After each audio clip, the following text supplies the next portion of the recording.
வீடியோட தலைப்பு 2026 கன்னிராசி குரு பயிற்சி. புத்திசாலித்தனத்தால பொன்னான காலம் பிறக்குது. 11 உச்ச குரு தரும் ராஜயோகம். வணக்கம், இது ஸ்ரீவாரி ஜோதிடம். நான் உங்கள் சதீஷ் கிருஷ்ணா. கன்னிராசி நேயர்களே, உங்களை ராசிநாதனான புதனுக்கு குரு சமமான கிரகமாக இருந்தாலும் அவர் லாபஸ்தானமான 11ஆம் இடத்துல உச்சம் பெறது உங்களை ஒரு கோடீஸ்வரனா மாத்துறதுக்கான காலமாக அமைய போகுதுங்கிறதுல மாற்றுக்கிறது இல்லை. கன்னிராசியில இருக்கிற 3 நட்சத்திரங்கள் உத்திரம் 2, 3, 4ஆம் பாதங்கள், அஷ்டம் 4 பாதங்களும், சித்திரை 1, 2ஆம் பாதங்கள். இந்த நட்சத்திரங்களை பிறந்தவங்களுக்கும் இந்த குரு பயிற்சி பலன்கள் பொருந்தி வரும். வர்ற 2026 ஜூன் மாதம் 2ஆம் தேதி குரு பகவான் உங்க ராசிக்கு 11ஆம் இடமான கடகத்துல உச்சம் பெற்று அமர போறாரு. இங்கே இருந்து அவர் உங்க முயற்சி ஸ்தானம், அதாவது முயற்சி, வாரிசு மற்றும் திருமண ஸ்தானத்தை பார்க்க போறாரு. லாபத்துல குரு வந்தா லாபம் அள்ளும்னு சொல்லுவாங்க. அது உங்க விஷயத்துல எப்படி உண்மையாக போகுதுன்னு இந்த வீடியோல டீட்டெயிலா பார்ப்போம். அதுக்கு முன்னாடி கன்னிராசிக்காரங்கள் கடந்த 2.5 வருஷமா என்னென்ன கஷ்டப்பட்டீங்க அப்படிங்கிறத நானும் பார்த்துருக்கேன். ஸோ அது என்னங்கிறத ஒரு கிளான்ஸ் பார்த்துட்டு போயிடுவோம். கண்டகச்சனியோட பிடியில மற்றவங்களுக்கு ஜாமீன் கையெழுத்து போட்டு அல்லது மற்றவங்க பிரச்சனைகளை தலையிட்டுட்டு நீங்க ரொம்பவே அவசியப்பட்டிருப்பீங்க. ஸோ இந்த ஜாமீன் கையெழுத்தால சில பிரச்சனைகளும் வந்திருக்கும். அதே சமயம் 10ல குரு இருந்தப்போ நீங்க செய்யற வேலையில உங்க உழைப்புக்கு மற்றவங்க திருடிட்டு போயிருப்பாங்க. நீங்க உழைச்சதுக்கு அவங்க ஒரு தேங்க்ஸ் கூட சொல்லியிருக்க மாட்டாங்க. அதாவது உழைப்பை எல்லாம் உங்ககிட்ட இருந்து எடுத்துக்கிட்டு அதுக்கு ஒரு நன்றி விசுவாசமே இல்லை வந்திருப்பாங்க. உங்ககிட்ட கடனா காசு வாங்கினவங்க இப்போ போன எடுக்காம உங்களை ஏமாத்தி சுத்திட்டு இருப்பாங்கன்னு சொல்லலாம். ஸோ ஏதோ ஒரு வகையில விரயத்தை கொடுத்துருக்கும். குடும்பத்துல கணவன் மனைவிக்குள்ள ஈகோ காரணமாக சின்ன சின்ன விஷயத்துக்கெல்லாம் பெரிய மனப்போராட்டம், சண்டைகளாக நடந்திருக்கும். உங்க புத்திசாலித்தனத்தை நீங்களே சந்தேகப்படுற அளவுக்கு சில தோல்விகள் உங்களை நிலைக்குள்ளேயே வச்சிருக்குன்னு சொல்லலாம். குறிப்பா நண்பர்கள் மூலியமா ஏற்பட்டிருக்கும், தொழிலையும் ஏற்பட்டிருக்கும். கையில காசு வரும், ஆனா அது வர்றதுக்கு முன்னாடி வீட்டு பழுது பார்க்கறது அல்லது வண்டி ரிப்பேர் பண்றது ஒரு பெரிய செலவு லிஸ்ட் காத்துட்டு இருக்கும். நிம்மதியான தூக்கம் இல்லாம எதையோ நினைச்சு மனசை குழப்பிட்டே இருந்திருப்பீங்க.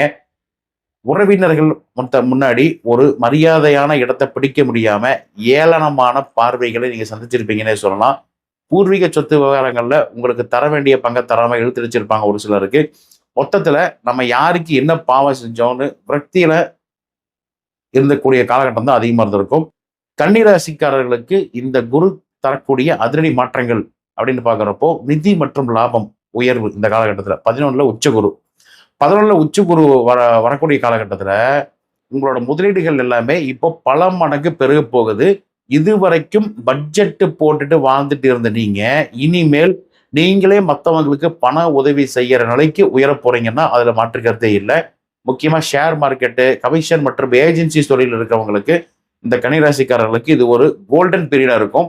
தள்ளி போயிட்டே இருந்த உங்களோட பழைய பாக்கிகள் எல்லாம், அதாவது ஒன்னா நீங்க கொடுக்க வேண்டிய கடன் எல்லாமே கட்டி முடிச்சிருவீங்க. அதே மாதிரி உங்களுக்கு வர வேண்டிய பழைய பாக்கி எதுவாக இருந்ததுன்னா இந்த வருஷம் கண்டிப்பா வசூலாயிரும். பேங்க்ல நீங்க லோன் கேட்டு அலைஞ்சது போதும், இப்போ பேங்க் உங்களை தேடி வரும். கன்னிராசிக்கான கச்சிதமான கணக்கு வழக்குகள் இப்போ தொழில் ஒரு பெரிய உயரத்துக்கு கொண்டு போகும். உங்களோட பேங்க் சேமிப்பு இப்போ கிடுகிடுன்னு உயர்றத, அதே சமயம் கடன் தொலைகள் எல்லாமே காணாம போயிடும்னு சொல்லலாம். புதுசா நிலம் அல்லது வீடு வாங்குறதுக்கான யோகம் இப்போ பிரகாசமா இருக்கு. அதே சமயம் ஏற்கனவே வாங்கி வைத்திருக்கிற இடத்துல வீடு கட்டுறதுக்கான வாய்ப்புகளும் இந்த காலகட்டத்தில் கைகூடி வந்திருக்குது கன்னிராசினருக்கு. இதுவரைக்கும் வராம இழுத்துட்டு இருந்த அரசாங்க வழியில வரவேண்டிய மானியம் அல்லது பென்ஷன் தொகைகள் இது எல்லாமே இந்த காலகட்டத்தில் சுலபமா கைக்கு வந்து சேரும். பண கஷ்டத்துல பாதிலேயே நின்று போன உங்களோட கனவு இல்லம் இனி வேகமா கட்டி முடிக்கப்படக்கூடியதை நீங்களே கண்ணால பார்ப்பீங்க. தைரியம் மற்றும் புது முயற்சிகள் இந்த குரு பயிற்சியிலிருந்து கைகூடுவதற்கான வாய்ப்புகள் கிடைக்கும். அதாவது குருவோட 5ஆம் பார்வை உங்க ராசிக்கு 3ஆம் இடத்துல விழுகிறதால உங்களோட பேச்சுல இப்போ ஒரு பெரிய காரியங்களை உங்க பேச்சாலேயே சாதிச்சுக்குவீங்க. இளைய சகோதரர்களோட இருந்த பழைய கசப்பு மாறி ஒருத்தருக்கு ஒருத்தர் பக்கபலமா இருக்கக்கூடிய காலகட்டம் அமையும். முக்கியமா கம்யூனிகேஷன், மார்க்கெட்டிங் மற்றும் மீடியா துறையில் இருக்கிறவங்களுக்கு இந்த குரு பயிற்சி பெரிய முன்னேற்றமான காலகட்டத்தில் நிச்சயமா கொண்டு போய்ட்டுன்னு சொல்லலாம். சின்ன சின்ன பயணங்கள் மூலியமாக கிடைக்கக்கூடிய நட்புகள் மூலியமாகவும் பெரிய லாபம் இந்த காலகட்டத்தில் உண்டு. புதிய பிசினஸ் வாய்ப்புகளும் இந்த காலகட்டத்தில் கிடைக்கும். தன்னம்பிக்கை இப்போ உங்ககிட்ட அதிகரிச்சு ஊற்றுறீங்கன்னு சொல்லலாம். எடுத்த காரியம் எதுவுமே இனி தோல்வியில முடியாது, எல்லாமே வெற்றி தான். பக்கத்து வீட்டுக்காரங்க கூட அல்லது நண்பர்களோட இருந்த சண்டைகள் எல்லாமே சச்சரவுகளாக மாறி இப்போ ரொம்ப சுபமா காலகட்டத்துக்குள்ள வந்துட்டீங்க. எழுத்துத்துறை மற்றும் கலைத்துறையில் இருக்கிறவங்களுக்கு இந்த வருஷம் பெரிய பேரும் புகழும் அவார்டுகளும் கிடைக்கக்கூடிய வாய்ப்புகளை குரு பகவான் ஏற்படுத்தி தருவார். முக்கியமா வண்டி வாகனம் வாங்குற யோகம் ரொம்ப அருமையா இருக்குங்க. பழைய வாகனத்தை மாத்திட்டு புதுசா வாகனம் வாங்குறதுக்கான யோகம் வந்திருக்கு. புதிய கான்ட்ராக்டுகள் மற்றும் ஒப்பந்தங்கள்ல கையெழுத்து போடுறதுக்கான சூழ்நிலை எல்லாமே இந்த காலகட்டத்தில் உருவாகுது. உங்க முகம் இனிமேல் ரொம்ப பொலிவாகவும் வசீகரமாகவும் மாறுங்கிறத மாற்றுக்கிறது இல்லை. உங்களை பார்க்கிறவங்களுக்கு உங்க மேல ஒரு பெரிய மரியாதை வரும். முக்கியமா வாரிசு மற்றும் பூர்வ புண்ணியம், அதாவது 7ஆம் பார்வையால, குரு பகவான் 7ஆம் பார்வையால உங்க ராசிக்கு 5ஆம் இடத்தை, அதாவது 5ஆம் இடம் அப்படிங்கிறது வந்து புத்திரஸ்தானம் சொல்லுவோம். இந்த இடத்துல விழுகிறதால நீண்ட நாள குழந்தை பாக்கியம் இல்லாதவர்களுக்கு, வருத்தப்பட்டவங்களுக்கு இந்த காலகட்டத்தில் முயற்சி பண்ணீங்கன்னா மழை செல்வம் நிச்சயமா கிடைக்கும். உங்க பசங்களோட படிப்பு, அவங்க கல்யாணம் பத்தி கவலைகள் இப்போ முழுசா உங்களோட நீங்கன்னு சொல்லலாம். உங்க பசங்க மூலியமா ஊர்ல ஒரு பெரிய நற்பெயரும் கௌரவமும் இந்த காலகட்டத்தில் நிச்சயமா கிடைச்சே தீரும். முக்கியமா தள்ளி போயிட்டே இருந்த எல்லா சுப விசேஷங்களும் உங்க வீட்டுல அடுத்தடுத்து நடக்கும்.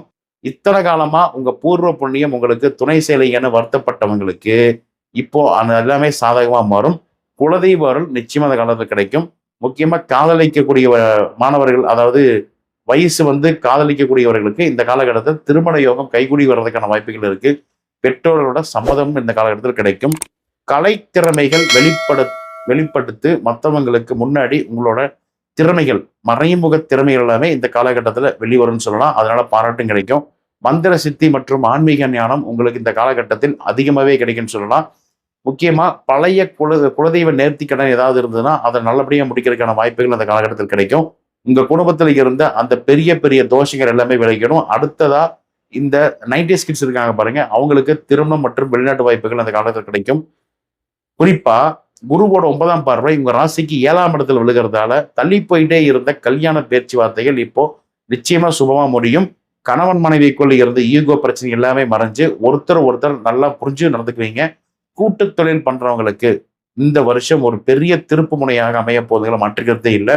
வாழ்க்கை துணையின் மூலியமாக உங்களுக்கு ஒரு பெரிய அதிர்ஷ்டமும் பணவரவும் தேடி வர்றதுக்கான காலகட்டமா இருக்கு. இதுவரைக்கும் உங்களை பகைச்சிக்கிட்டு இருந்தவங்க கூட இப்போ தானாவே வந்து உங்ககிட்ட சமாதானமா சுமூகமா பேசுவாங்க. முக்கியமா பொது வாழ்க்கையில இருக்கவங்களுக்கு மக்கள் ஆதரவு இந்த காலகட்டத்தில் பெரிய இருக்கும். ஒரு பெரிய செல்வாக்கும் மரியாதையும் கிடைக்கும். நண்பர்கள் உங்களுக்கு சரியான நேரத்தில் பண ரீதியாகவோ மன ரீதியாகவோ பக்கபலமா இருக்கக்கூடிய காலகட்டமாக இருக்கும். முகம் தெரியாதவங்க கூட உங்களுக்கு உதவி செய்ய முன் வருவாங்கன்னு சொல்லலாம். உங்களோட பேச்சுல ஒரு வசியம் இந்த காலகட்டத்தில் நிச்சயமா இருக்கும். மற்றவங்க உங்க பேச்சை கேட்டு நடக்க ஆரம்பிப்பாங்கன்னு சொல்லலாம். வெளிநாட்டு வேலைக்கு முயற்சி பண்றவங்களுக்கு இந்த முறை விசா சிக்கல்கள் நீங்கி கௌரவமான வேலையில போய் அமர போறீங்கன்னு சொல்லலாம். 11ஆம் இடத்துல லாபஸ்தானத்துல குரு வரும் பொழுது ஏற்படக்கூடிய பொதுவான யோகங்கள் என்ன அப்படின்னு பாக்குறப்போ, வேலை இல்லாதவங்களுக்கு புகழ்பெற்ற நிறுவனங்கள்ல நல்ல சம்பளத்தோட எதிர்பாராத இடத்துல வேலை கிடைக்குங்கிறது முதல் பாயிண்ட். ரெண்டாவதா, தொழில இருந்த மந்த நிலை மாறி இப்ப கஸ்டமர் தானாவே வருவாங்க, உங்களை தேடி வருவாங்க. அதனால தொழில லாபம் இந்த காலகட்டத்தில் நிச்சயமா அதிகரிக்குன்னு சொல்லலாம். குறிப்பா உத்தியோகத்துல ஏற்கனவே இருக்கிறவங்களுக்கு பதவி உயர்வு எதிர்பார்த்து இருந்தவங்களுக்கு பதவி உயர்வும் ப்ரொமோஷனும் சேர்ந்து வரும். கூடவே சம்பள உயர்வும் சேர்ந்து வரும். இது வரைக்கும் நீங்க இழந்த கௌரவத்தை மறுபடியும் மீட்டெடுப்பீங்கன்னு சொல்லலாம். உங்களோட கௌரவம், அந்தஸ்து இந்த காலகட்டத்தில் பல மடங்கு அதிகரிக்கும். நீண்ட நாள் உடல் உபாதைகள் எல்லாமே இந்த குரு பார்வையால அப்படியே மாயமா மறைஞ்சு போகும். அதாவது கன்னிராசினை பொறுத்த வரைக்கும் சுறுசுறுப்பை இழந்திருப்பீங்க. அந்த இழந்த சுறுசுறுப்பை மீட்டு தரக்கூடிய காலகட்டமாக இந்த குரு பயிற்சி நிச்சயமா அமையும். குறிப்பா ஆன்மீக பயணங்கள் உங்க மனசை இன்னும் பக்குவப்படுத்தும். புதுசா நிலம் அல்லது வீடு வாங்குறதுக்கான ஒப்பந்தங்கள் கையெழுத்து போடுவதற்கான வாய்ப்புகள் இந்த 11ஆம் இடத்தில் அமரக்கூடிய உச்ச குருவால் ஏற்படும். அரசியலில் இருக்கிறவங்களுக்கு பெரிய பதவிகளும் மக்கள் ஆதரவும் இந்த வருஷம் உறுதியா இருக்குன்னு சொல்லலாம். கன்னிராசிக்கு இந்த 2026-27 காலம் ஒரு கனவு நனவாகக்கூடிய காலம். முயற்சி பண்ணீங்கன்னா கோடீஸ்வர யோகத்தில் அடியெடுத்திக்கக்கூடிய காலமா இருக்கும். கன்னிராசி நேயர்களை பொறுத்த வரைக்கும் இந்த யோகங்கள் முழுமையாக கிடைக்கவும், கண்டகச்சனியோட தாக்கம் குறையவும், புதன்கிழமை தோறும் அருகில் உள்ள பெருமாள் கோயிலுக்கு சென்று துளசி அர்ச்சனை செய்கிறது, வழிபடுவது உங்களுக்கு முடிந்த அளவுக்கு புதன்கிழமை பச்சை பயிறு தானம் செய்யுங்க. இதுவும் உங்களுக்கு அடுத்த கட்ட நகர்வு, வாழ்க்கையில் அடுத்த கட்ட முன்னேற்றத்தை கொண்டு போய் விடுங்கிறத மாற்றுக்கிறது இல்லை. ஸோ குரு பெயர்ச்சி 2026 கன்னிராசிக்கு பல வகையிலும் முன்னேற்றமும் ஏற்றமும் தரக்கூடிய விதத்தில் அமையணும்னு நானும் இயற்கையான இறைவனை வேண்டுகிறேன். நன்றி, வணக்கம். நம்ம சேனலை பிடிச்சிருந்தா சப்ஸ்கிரைப் பண்ணுங்க. மீண்டும் அடுத்த வீடியோவில் சந்திப்போம். நன்றி.